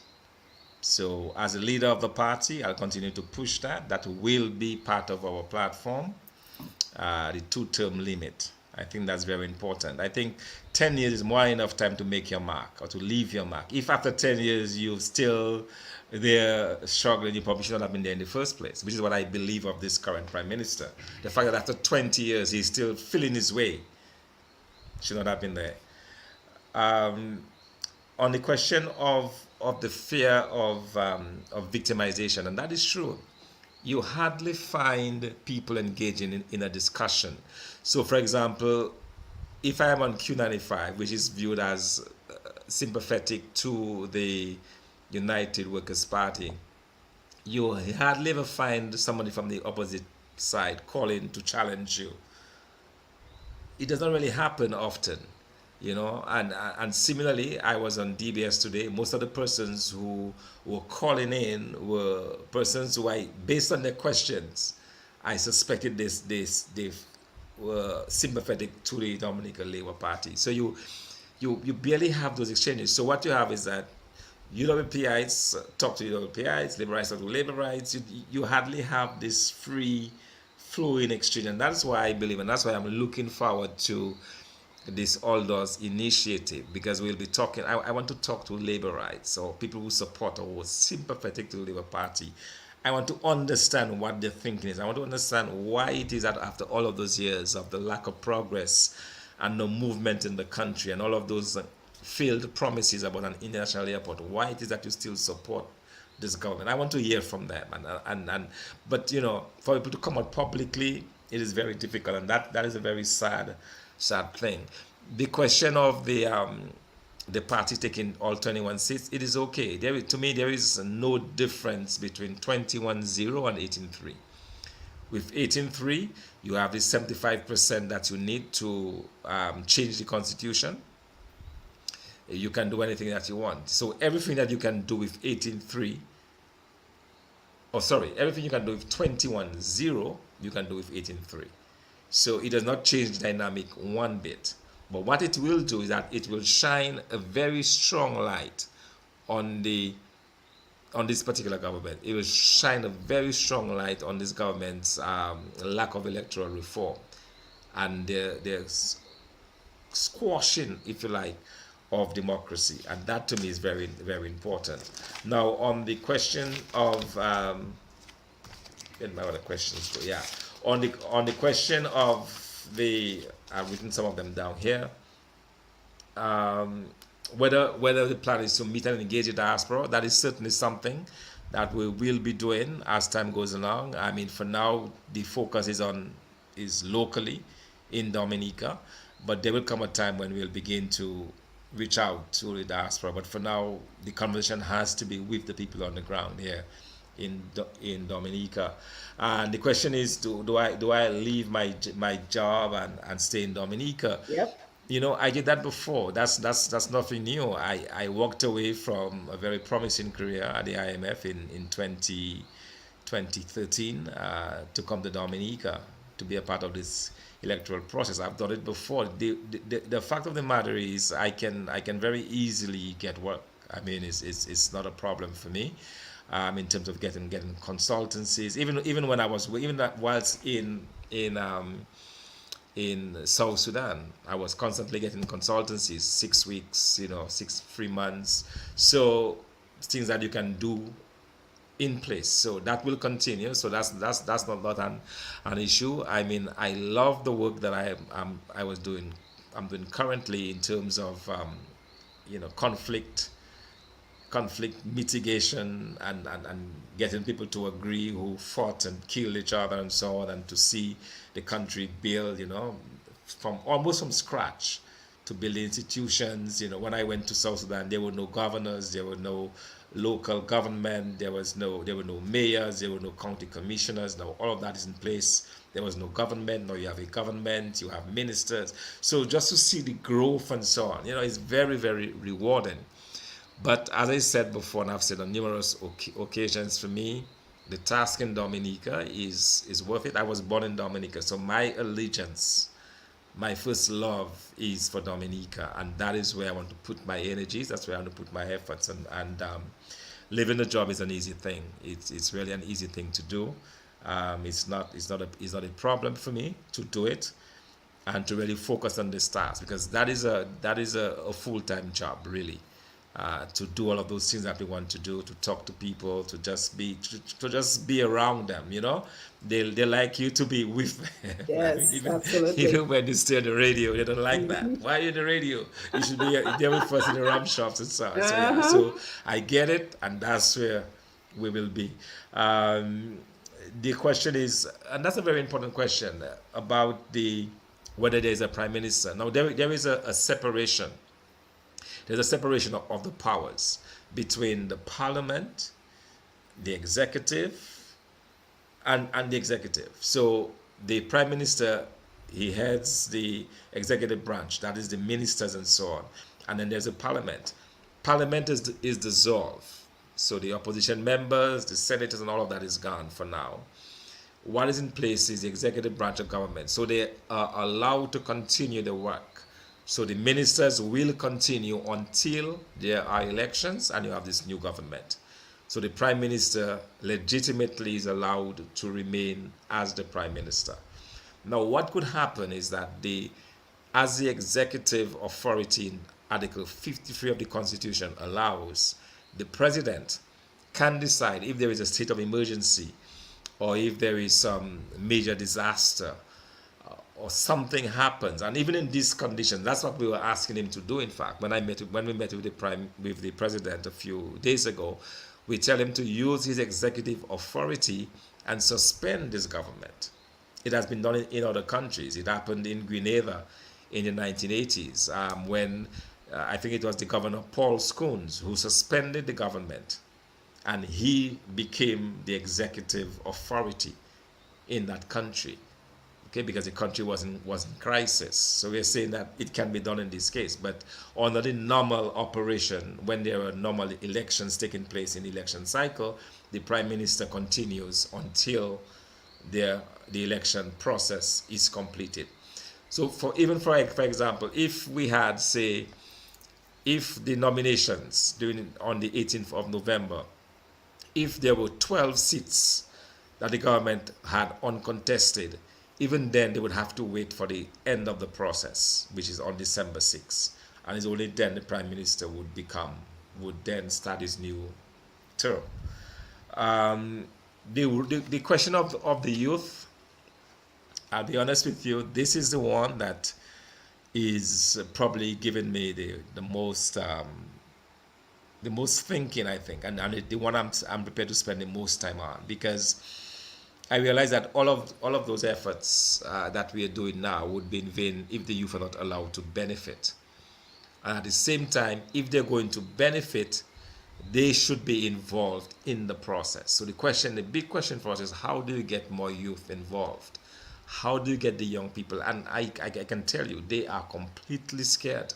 They don't want to be seen close to the UWP because they will not get the scholarships. I mean, this government is your mission stay. Leading by fear. The government is there. That's a terrible government. It is not easy. They will victimize these young people, even if they're qualified, even if they're better, even if they are superior. They will harm them. They will make their life miserable. So we have that's a serious problem. That's a serious issue. So I understand the hesitancy of the youth to come forward. We have to find ways to engage them, whether it means calling them out secretly, or we'll find ways to interact with them, because we need to sell them on what we're trying to do to their benefit. So we'll have to find creative ways of doing this. We'll have to find them on their WhatsApp. We'll have to find them on TikTok. We'll have to find them on Twitter, wherever they reside, wherever they are, we're gonna find them. We might not be able to bring them out en masse in public because of that fear of victimization, but we have to find creative ways to meet with them. But I fully understand your concern and your question. We absolutely have to get the youth involved in what you're doing in the United Workers' Party. Yes, and thank you for that, Dr. Fountain. And as we get ready to wind down, it has been many years of UWP and an uphill battle. And we just want to know, why do you keep fighting? What is keeping the United Workers' Party in this fight? And I know that you are very energized now because we saw the audience at the delegates conference, in addition to 500 viewers on Facebook Live. So I know that in itself is very energizing. But in general, what keeps United Workers' Party in this fight? I think it's just the commitment, and for that, I really would like to thank our trustees, to thank Mr. Edison James, for example, Honorable Lennox Linton, Nicholas George, Danny Luge, Sparks John, Ezekiel Basil. These guys who've stayed there, man, they've fought. I mean, I came in 2013. I left in 2017. I left them there. I came back. They're still there. They're still there fighting, and I met them, in fact, when I came in 2013. Guys like Sparks John and so on. These guys who have just given their all for this country. Everything they have, and in the belief that, even if the field is set against you, it's not a level playing field. Yet they have that belief that someday something will happen, that will get that breakthrough. It is very disheartening, I can tell you, to be in opposition for all of those years, and to see the struggles that you have to go through. Your own personal development is, it has not been easy, but they are persevered. And I think ultimately that sacrifice that they've made, not giving up, is going to pay off. And that is my belief. I believe ultimately we'll get the opportunity to show the Dominican public what this party has to offer, as we did in the past, and be able to do it in a way that people can only be proud of us, because we believe in transparency, we believe in honesty, we believe in it's not about making wealth or building wealth for ourselves, but in developing the people of Dominica. And I think that will be the ultimate thank you. When we're able to get in that position to really help Dominica and to help Dominicans, and for the thousands of Dominicans who are living overseas, in the diaspora, who want to come back to Dominica, who want to build their homes. I mean, there is no reason why Dominicans in the diaspora can't build vacation homes in Dominica. Why not build a vacation home in Dominica in a nice spot somewhere in Layu or in Port Cassé or in Grand Fort? Just build a nice little home that you can come And back make it to an when. Airbnb, generate Yeah. income, employ people. Why not? Why not? So, and I know that the Dominicans who have the means, who want to do it, but it's just because of the climate. The health situation needs to be addressed. That's a very important one that we must address. The health system. So it's about taking care of those problems. But I believe ultimately, after all of that sacrifice, it will pay off. I do not believe that God, after all of the sacrifice, that God is going to allow this country to go the way of the dogs. No, I honestly believe that there will come a time very soon when the United Workers' Party will be able to assume office, and all of those persons who have been so selfless, who have been so supportive. And as you said, yesterday was tremendous. I mean, people came out in the numbers, and you saw a cross section of Dominican society. You saw the professional, you saw the fishermen, you saw the public servants. Just an absolute cross section of Dominican society, and that to me embodies what Dominica is all about. And the continued struggle is for that purpose, and ultimately, I'm convinced that we will survive, and we will not only survive, but we will overcome, Yeah, and we will to and build this country. Daniel George says it best. Frederick Douglass said, "Without struggles, there is no success." So, as we get ready to wind down, Dr. Fountain, any contact information you would like to share for the party? How folks can get in touch with the party? Yeah, absolutely. So, for example, we have our website is a very useful place that you can go, and there's contact information on that website. It's uwpteamdominica.com, uwpteamdominica.com. Um, sorry, Okay. uwpdominica.com, not Okay. UWP Team Dominica, sorry. Yeah, I'll put it in the UWP comment section. uwpdominica.com. Yeah, that's our website. We have a Facebook presence as well. In the next few days, we'll be working to beef those up so that it becomes more prevalent and you can actually find us a lot more easily. We'll also be looking at doing our Twitter feed as well, and so that people can be kept abreast of our progress. They'll be able to follow us as we unfold our different plans and so yeah, there's a lot, but for now you can do that. Of course, I'm online under my name, Thomson Fontaine, on Facebook, so people can reach us that way as well. Most of the members of the United Workers Party have Facebook pages, their own personal Facebook pages, so you can reach them that way as well. If you reach one of us, then we can pass the message. Those that are willing, those who have ideas for us, and you can drop me a line, engage me. I mean, I am behind. I can tell you right now, Simon, I'm behind in my responses. I got up this morning to a telephone call at 6 o'clock. Somebody forgot. Wow. Somebody forgot it was 6 o'clock and called me, but they were so anxious to talk to me, and it started that way 6, and it has been going on for the entire day. I'm trying to respond to text messages. So if you sent me a text telling me congratulations, I've not yet gotten back to you, I will do that. I'm just behind because it's hundreds and hundreds of them. I'm trying to do it as quickly as Sounds like you possible. need an assistant. Yeah. You want to volunteer? That would be fun. That'd be nice. As you can see, I Yeah, have my hands full. yeah. But seriously, it will probably come to that at some point because it's. But I'm trying to respond. I think if people take the time to text you, they deserve a response, and that is my philosophy, right? I will not just ignore somebody. The fact that they take their time to type you a few lines, I think out of just normal courtesy, you should respond. So I'm getting to do that.